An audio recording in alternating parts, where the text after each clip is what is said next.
Welcome to this episode of the Be Rare podcast with me, Jessica Kimber, and today we have Grant Maloney. Welcome, Grant.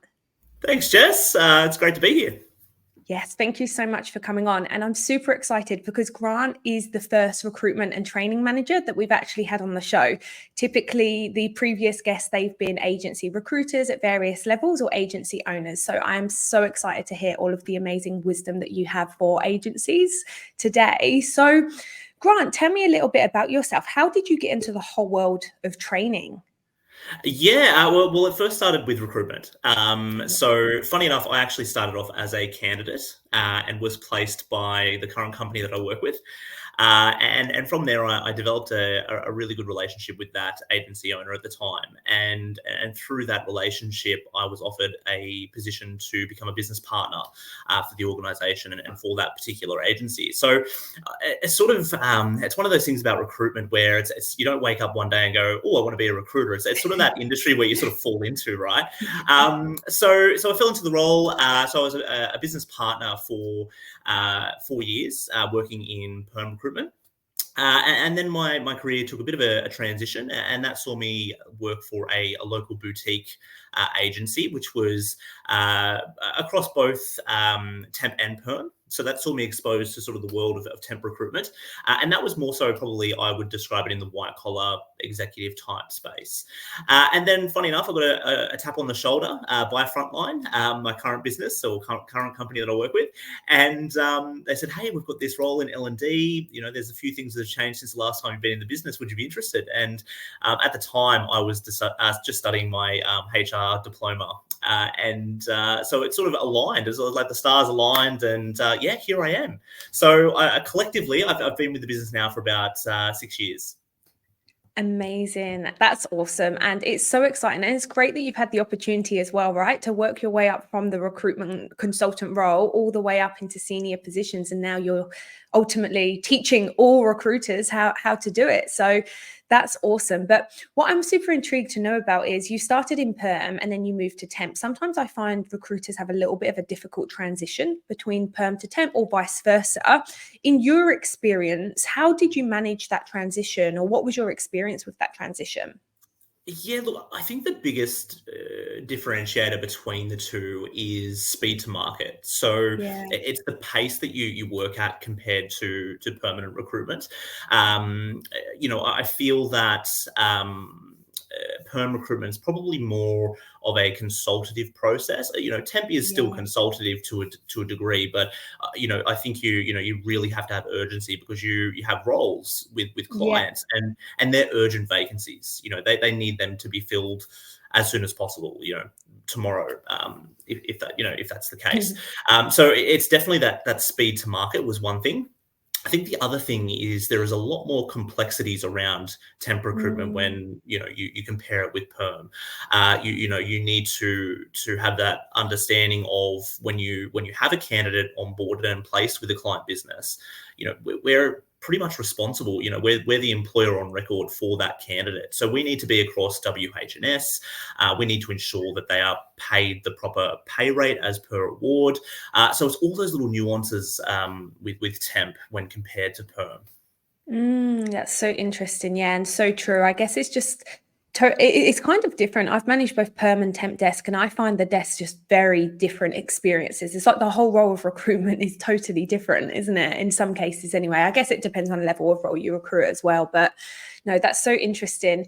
And I wanted to know a bit more about Frontline as well, because we've spoke previously offline and it's a really interesting model. So talk to me a little bit about Frontline and what you do there. Yeah, so Frontline has been established now for 29 years. We've just had our 29-year birthday this year. Frontline is a predominantly a perm business. So they, I suppose, and it's a franchise model. So an agency owner would typically come into the business. They would purchase a geographical territory or location, and they would recruit in a specific niche or vertical. So, for example, we have Frontline retail, hospitality, construction, just to name a few. And then in 2020, the brand was acquired by Express Employment Professionals. So Express is headquartered in the States. They started back in 1983, so they've been around for quite some time. And they have close to 900 office locations across North America, Canada, South Africa, and now with the acquisition of Frontline, Australia and New Zealand. So I suppose they're the two businesses are similar yet different. They're similar in the sense that they are a franchise model. However, they have a different service offering. So as I mentioned, Frontline predominantly focus their efforts in the perm space. Express is temp. So casual on hire, they provide temporary solutions to their clients. And they're more of a generalist type recruitment service. So blue collar, white collar. Yeah. So they've been well-established businesses. And I suppose the beauty of franchising is that you're sort of in business for yourself, but you're not by yourself. So many franchisees that have come on board, they've perhaps been in a similar position whereby they've been a recruiter, they want something more, they want to take that next step in their career, and the franchise model, provides all that. It provides the systems, support, training for individuals to achieve that.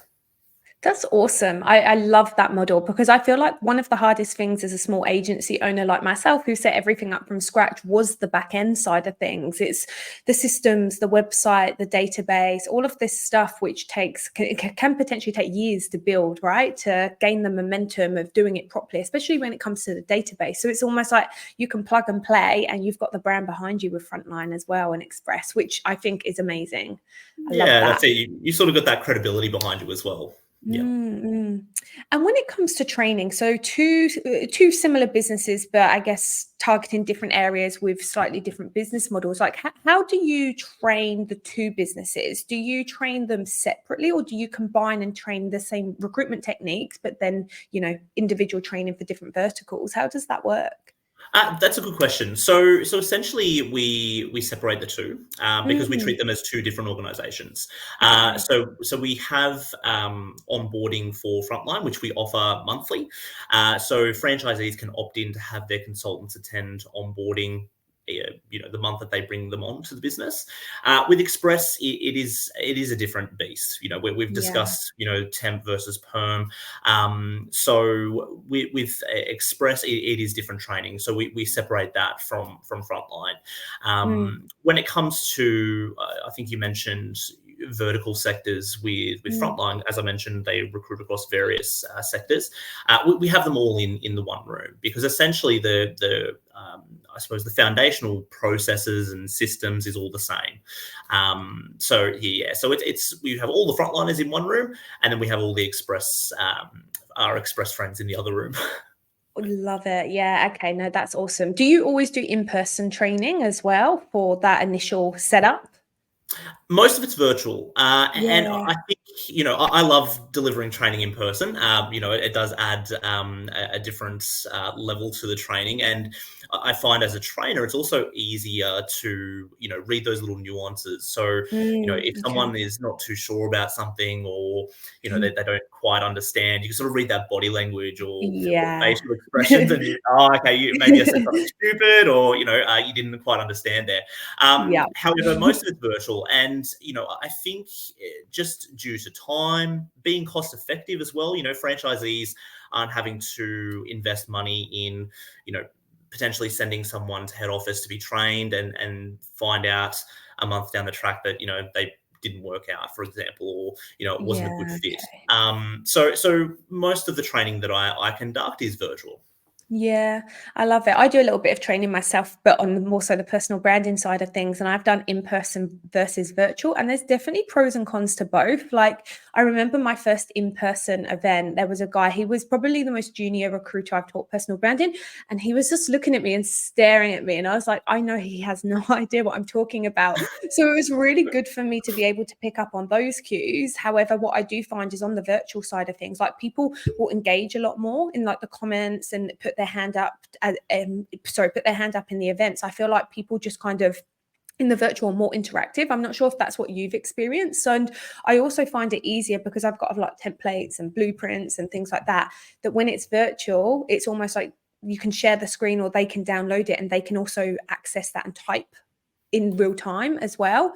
So I definitely think there's pros and cons to both, actually. I love a good mix of both. And I think, look, it depends on the individual as well sometimes, doesn't it? So I think you're right, Jess. I think you need to have that mixture when it comes to training because Yeah. everyone learns differently. Everyone learns at Yeah. different levels. So, one of the things that our training leverages off, or one of the Yeah. approaches, I should say, is it's a 70-20-10 concept. So Okay. essentially, 10% of training is formal training provided by head office. Okay. 20% is then supported at agency level, so franchisees, Mm. managers, perhaps they're buddied up with a more senior recruiter. And then 70% is on-the-job coaching and Mm. training. And as you and I Mm. both know, you learn a lot of things when your hands are on the tools. So essentially, we sort of have that blended approach. I know with Express and Frontline, they have an LMS platform, so a learning management system. And that's an online platform for learning on demand, essentially. So, we all know that recruiters are busy. So, having that freedom to learn, in your own time is also quite beneficial for consultants. Agreed. And that's the way I learn best. I like being able to refer back to things because then when you learn something, you put it into practice and then you go, oh, actually I have a question. I love the recorded videos because you can just go back and your question's answered. So yeah, I'm a huge fan of online modules. I think there's a lot of value in those. Look, that's awesome. It seems like you've got really good process and setups as well for these training programs to facilitate those. Is it just yourself that facilitates them in the business or businesses? No, no. So Yeah. essentially, the makeup of Frontline and Express is that we are supported by a head office team based in Okay. Sydney.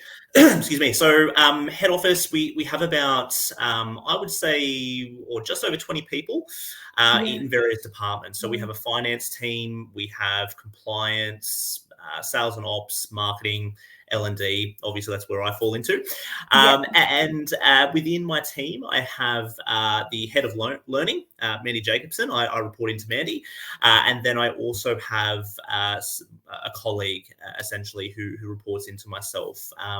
So Awesome. it's a small team, Yeah. but the amount of work and training that Yeah. we the output, it's just phenomenal. I sort of look back on some months and I'm like, wow, we did a lot that month. Yeah, it So, sounds it. It sounds like such a big operation, and seeing as though there's a couple of you in the L&D space, I mean, yeah, so there's a lot that goes into training as well, isn't there? yeah. Um, I was curious to know as well because every consultant comes on with a different level of experience, and I know for yourself, you would typically look to train rookie level or people with no experience. So, in terms of, I guess, training rookies, what would the typical structure of the programs that you run look like? Yeah, good question, Jess. So essentially, I suppose the benefit that we have with Frontline is that a number of consultants who come on that are green, that haven't recruited in the past, come from the industry they're about to recruit in. So Okay. they already have those transferable skills. They understand the pain points of that industry, and they understand the lingo, right, the jargon. So all it is a matter of teaching them the foundations of Mm. recruitment. So essentially, the onboarding covers everything from client relationships, candidate relationships, best practice, process and systems. We take them through database simulations. We do the good old fashioned role play. So we simulate a couple of scenarios for them to put them in the best position essentially to succeed. Our rookie program is a 12-month program, so it's not just a Mm. here's training, Wow. set and forget, you're done. It's more of an ongoing process, and I suppose there is a lot of training involved in that first 12 weeks, just because in our experience that first 12 weeks is make or break. Yeah. Being, not sugarcoating anything, recruitment's a hard job, right? And, it's not for everybody. And it's one of those positions where you don't know what it's like until you're in it. Yeah. So it's no fault to anyone's. It's just one of those career paths that, it is not for everybody. So, Yeah. we want to ensure in that first 12 weeks of the rookie program that the person feels supported.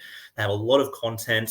And, I'm always available on Teams or via email if they have any questions. I can easily jump on a call with them and coach them through it as well. So they have that support. Mm. Amazing. And I'm curious to know, so this is a bit of a, I guess, controversial topic of how long does it actually take a desk to be built? So let's just say you've got a green recruiter, they've got industry experience, but no recruitment. They go through your intensive program for 12 weeks. How long typically would it take them to start billing?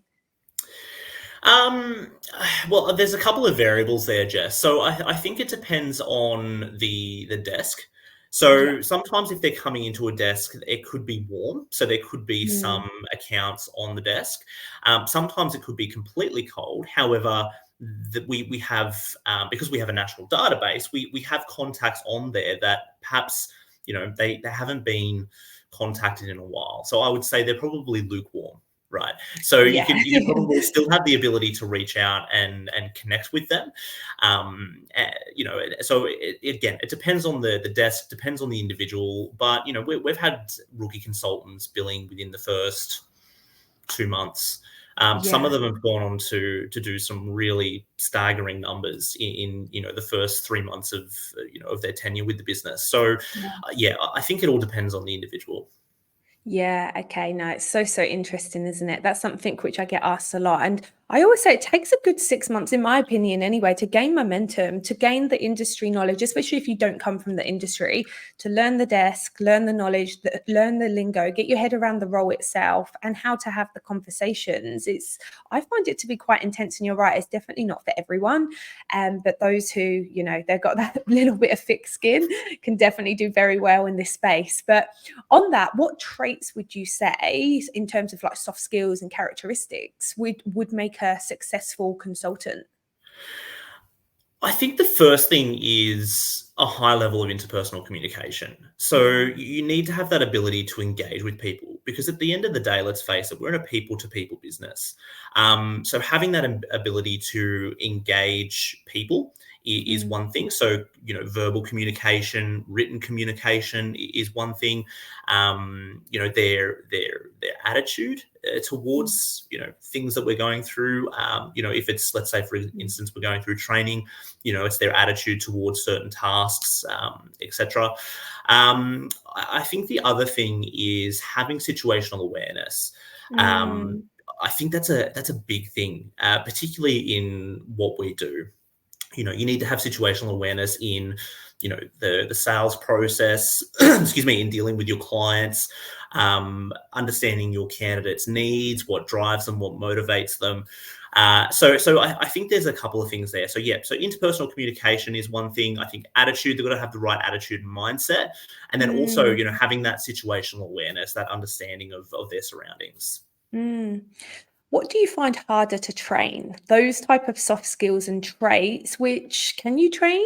Can you make people, or not make, but like lead people on the right path to picking up those positive habits, or would you hire based on those habits and teach the job? Yeah, look, I wish I could make people have those I traits. said that and I Uh, was like, no, we don't make anyone do anything. That's the wrong word. yeah, wrong word. No, so I think that we our best efforts is in the recruitment process of recruitment consultants, Okay. right? Yeah. And I think the irony here is that we may be good at recruiting, but sometimes we're Yeah. not so good at recruiting recruiters.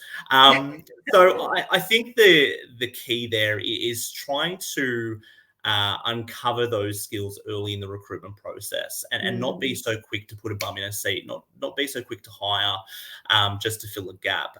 So one of the things, for example, that I know we do in our business is we conduct we have a potential applicant complete a disc profile. So that profile, it doesn't necessarily, we don't make a judgment just based on that profile, but what it does is it gives us a good steer into what are their behaviors like in certain environments? What are their work behaviors like? How do they respond in the face of adversity? How do they respond a management situation where they need to manage someone. mm, So I think some sort of profiles that are similar to DISC mm, are really beneficial in really fleshing out, what are some of the behaviors they have, and if you have the right fit for your team, the culture of your team, you want to protect that culture. So, will that profile, or will those behaviors fit within the culture of my current team? Mm. You know? That makes a lot of sense. Yeah, no, definitely. I'm very much a hire based on personality type of recruiter. I'm a big believer that you can teach someone what to say, how to say it, who to contact, how to find them. You just can't teach those soft skills. Yeah. It's the hardest thing to find, and I'm always trying to sift and sort based on those behaviours as well. But look, I don't even have a like a disc profile type setup at the moment. But after hearing that, I feel like that's something that I could definitely benefit from and look into a lot more. So it's good to know that that's what you're using as well. In terms of, I guess, what you've seen change between recruiters, how they used to operate, how they used to work, and now, I've seen a big shift in the industry in the last couple of years between, like, I guess, the mentality towards the role, what the day-to-day responsibilities are. We've changed from quite like a KPI driven model in a lot of companies, and we're heading more towards, I guess, more like automation, for example. What shifts have you seen in the market in terms of that recruiter aspect of what they want to do in their role? Yeah, that's another good question, Jess. And I think it's sort of the hot topic at the moment, right? Yeah. The changes, how we're adapting now. And, one of those things it's happened, like, is COVID. COVID's changed a lot of what we do, right? And I think that has also had a great impact on the role of a recruiter. Coming out of COVID, we had that recruitment boom, as any recruiter would know, where roles were essentially passed to you on a silver platter. And now what we're doing is we're finding ourselves in a market where, we use the terminology at Frontline with sort of hunting and farming, right? So farming, you're talking about your account management, retention of clients, current clients, and you're hunting. So hunting, you're proactively prospecting, you're conducting BD calls, BD activity, etc. So what I feel has happened, and this is my opinion, but it's probably the opinion of most, is that, following that that boom, is that the market has shifted, whereby clients are probably a little bit more choosy. Consultants who haven't, flexed that BD muscle for a whilst they're in that sort of that COVID boom period, they're now finding it a bit of a challenge to, pick up the phone or, conduct some BD activity, whether it be, we talk about personal branding, whether it be on LinkedIn, creating that, that warm contact first before picking up the phone, or, the traditional cold calls, etc. Client visits is another thing that's sort of fallen off. So, I see, the recruitment sector as to what it was, BD heavy, KPI focused. I still think KPIs are important. I think, you can't measure what you don't track. So I think KPIs are still essential to the success of a business. But yeah, now I think that the current focus now is really, relationship-based recruitment. We've gone through that boom. That boom was very transactional, right? We were getting those roles. We were just placing, we were order takers. Now, we should be, relationship focused, building on those relationships. And in my opinion, we should have always done that. We should have always done that, even, before, during, and after COVID. It should always be relationship, because again, people to people, we're not order takers. We need to understand, key aspects of the process in order to find, the right people. So so look, it's a lot's changed. A lot, yeah. No, I feel that as well. And I feel like I've got like 16 years experience in this space, and I feel like I have to work the hardest I've ever worked to have the best relationships with both clients and candidates as well than I ever have before. Whereas I feel like I've definitely leveled up. It's almost like an inch. What's the saying? Inch wide. No, what is it? Do you know the saying? Forgot what it's called. I know what you mean. I know what you mean, but it's not coming to me. Inch deep, mile wide. Is that the one? Yeah. The one. Yeah. I feel like now I'm a big fan of like KPIs and activity, because at the end of the day, you don't know where you're going wrong or where the gaps in your process are if you don't track that. And sometimes you can look at your conversion rates and understand where you're at and what you need to do more or less of. So I'm a big fan of it. However, what I am finding is that I'm actually on that activity, the quality has become the most important aspect of the entire activity, like the depth of the quality and understanding the kids' names, you know, what they did on the weekend, texting, checking in, grabbing coffee between start dates, for example. It's become more important than ever to do all of those little value adds. But you know what? It's just building a solid relationship. And I find when you actually give someone that much time and attention, they're also more open to you. So it's like a win-win situation. You can help them to the best of your ability because you understand, but then they can put their 100% trust in you as well because you've got that partnership as such as well. So that's something which I've really worked on. It's more like the customer experience, I guess you could categorize it as. Focus on that real, you know, leveling up on the customer experience where I can, because it's, otherwise I found the reason that put me on that journey is I was finding drop-offs and, you know, people dropping out of the process, and I analyzed it. And the reason was, it was like, could I have done better with my communication and more regular communication and updates and more depth? And the answer was yes, I could have. And that's how I came to that. And since I've tweaked that, I found my conversion rates gone straight back up again. So I'm big on that at the moment. And I think for recruiters who are just getting started out, it's not just a case of placing a role. Do you find that? Do people have the mentality of you just place a role and that's it, you fill a position and you're on your way? Because there's so much more to it, isn't there? And it's understanding that, I guess. Yeah, 100%. And I think, you know, I find that quite a bit in training. And when we delve into those role plays, I typically play the role of a client. So I'll have a consultant, you know, try to, you know, or attempt a phone call with me. And what I find happens quite frequently is they're so quick to sell. And, you know, I try to instill in them, excuse me, early on that, you know, you shouldn't be selling on these calls, especially a prospect call. You know, your goal is to really get an understanding of the client's business. You know, what are their pain points? You know, really look under the hood, because then that way you're putting yourself in a better position to provide a solution, rather than just jumping in there and you know, dropping your briefcase on the desk, you know. So so I think you're quite right. It's you know, it's all about relationships. And there's another saying, and I can't recall who said it, but you know, it's people don't remember what you say, it's how they remember how you make them feel, right? And that's so true in this business. 100%. Yeah, it really is.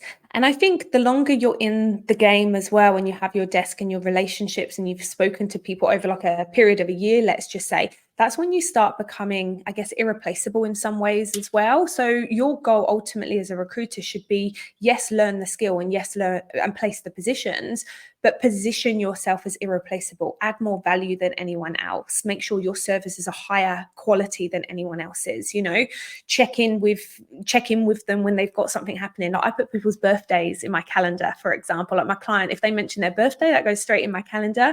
And it's just little things like that. But people appreciate that. And that's when I think you can make the shift between more of a transactional recruiter to a relationship-based recruiter. 100%. You know, it's those little 1%ers. If you do those little 1% as well, you know, people remember you. You know, I've got people that I've prospected, right? So I didn't win their business, prospected, that I still have relationships to this day. I never build with them. However, you know, I've still got them on LinkedIn. You know, we chat occasionally. So, you know, it's just, you know, all those little things. So important. It always comes back around in this industry as well. Like I have a saying when I teach the personal branding, which is like, you can have the best service in the world, but if no one knows who you are, how can they work with you? Like your job is also as well to network and get your name out and get your brand and almost market yourself. Even if you're not doing business with these people, you're still a brand at the end of the day. And whether you do business with them or not, it's your reputation in this space. And people have friends, right? And they have colleagues and they have people that they can tell. So you have to just make sure that that's, you know, you're always staying on top of that. Yeah, 100%. And it's sort of that differentiator. You know, what makes you different amongst the rest, right? Because it's a saturated market. There's a lot of recruiters out there. You know, what makes you different? Yeah, I love that. What I'd also love to speak about today, Grant, is just touch on a bit of, I know offline we talked about strategies in terms of objection handling. I said to you that was recruiters, one of their biggest pain points is that like objection handling type of things. And side of things, sorry, and you've got some really great advice around that. So what advice would you give recruiters who they're prospecting, they're making contact, but they're just kind of like hitting a brick wall? They can't really get past that initial contact or, the first couple of calls. Yep. Look, I think from the get-go, I think objections should be viewed as requests for information.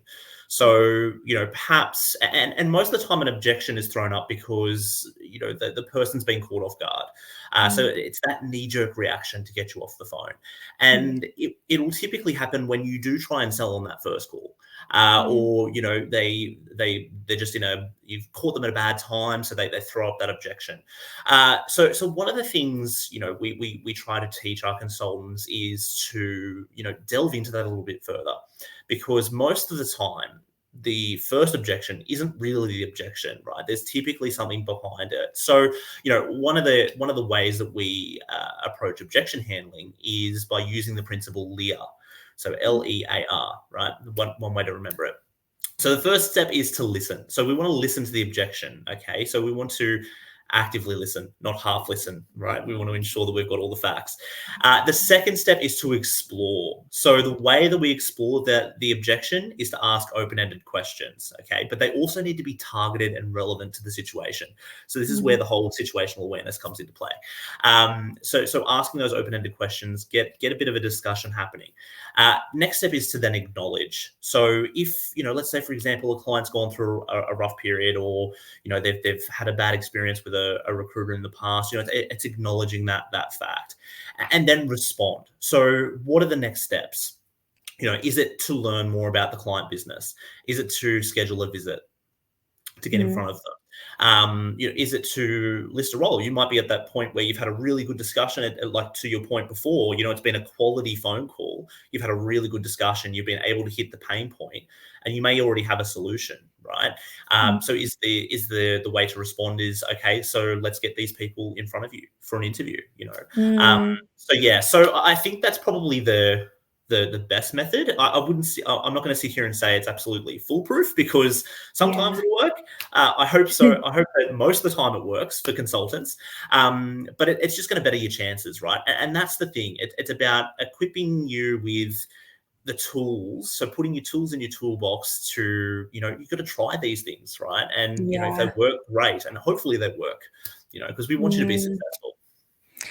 100%. I think the hardest thing about objection handling is there's no script for it, because you can set someone up for success. You can give them the Lear principle. You can teach them what to say in role play, but then in the real call, a client will just throw a complete curveball. And that's the hard thing, right? But this is what I always say to recruiters. I'm like, get through your first year. You'll be able to uncover every single variation of the objection, and then you'll be well equipped. It's like you have to go through it first, because there's only so much you can teach, right? And you just never know what the client's going to come back with sometimes. Yeah. 100%. And most of the time you'll have that running theme, and then you'll be like, oh yeah, it's that objection, and you'll know how to respond to that one. And then you'll have this one, and okay, I know how to respond to that one. So it's you do uncover those like now ones. I've categorized certain phrases into one objection, and I'm like, right, that's a that objection, that's a that objection, but it's packaged differently every time someone says it to me. You just got to read between the lines sometimes, haven't you? Yeah, 100%. Yeah, comes with experience though, doesn't it? And I think well, that's also what I say to new recruiters, don't compare yourself to the person sat next to you with 5 years experience. It's had thousands of conversations. You have to also do your hours and input your time into the activity as well to get to that level. So keep pushing through, and have that bit of resilience, and don't be afraid, because you will get there.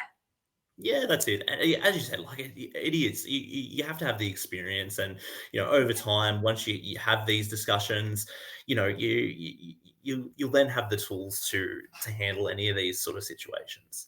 Yeah, absolutely. Yeah. The other question I wanted to ask as well was, you were speaking, and I was just thinking about something. It was to do with the differences. I can't remember what it was. It was a really good question about objection handling, and something to do with levels of recruitment. But yeah, it slipped my mind. I'll let you know if I remember that. But something else I also wanted to speak to you about as well is like hiring managers. You mentioned before, we're recruiters, but sometimes we're not the best at hiring recruiters for our own teams. What advice would you give agencies or hiring managers to, I guess, put their best foot forward with that side of things and actually hire talent that's going to stick?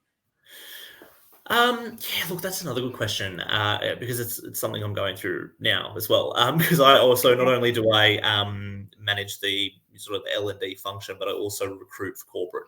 So I recruit corporate roles, etc. I think the way to put your best foot forward is, I think, responding to people's applications promptly. Mm, Responding to all applications. So whether they're mm, successful or not, sending a quick email, or even just having a template in place to just let them know that they're not progressing forward. Because at the end of the day, you've got an employer brand to uphold in the mm, market, and if that brand is tarnished, and your reputation in the market is tarnished, then that can have a mm, great impact on the quality of people that you can bring into your business. So I think responding to people promptly. I also think that giving them the full picture of the role. So mm, don't oversell it. Warts and all, the good, the bad, the ugly. Like, take them through what a day in the life looks like, and then create that buy-in. Give them some skin in the game as to decision making. Go through the company, go through the role, and then asking them, how does that sit with you? Do you feel comfortable with looking at something like that? mm, And then having a structured interview process. mm, Well, a structured process overall, essentially, structured process, and just communication. Communication is mm, key.